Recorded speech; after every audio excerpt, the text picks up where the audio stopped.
Hurricane Ian are an eyesore that we all have to look at from time to time. And now a new hurricane season is less than a month away. So the time to start getting ready is right now. Yeah, Wink News anchor Claire Galt tells us how emergency managers are getting our area ready.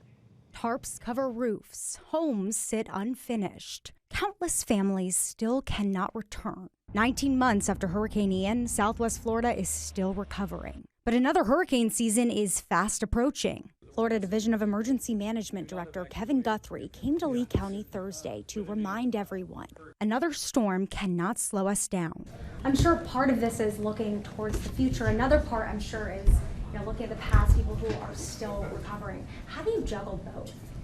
Yeah, so first and foremost, when we get into a disaster mode, number one, preparedness side of the house. Guthrie told me preparedness starts with knowing what your evacuation zone is and making a plan for if or when you're told to get out.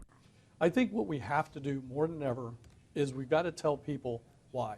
We've got to tell them what the difference is between the last 2, 3, 4 storms that they've encountered and why this one is different.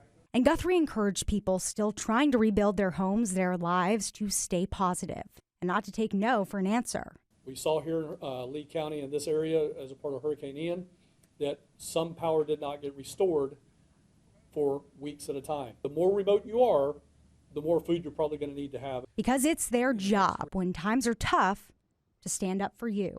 Claire Galt, Wink News.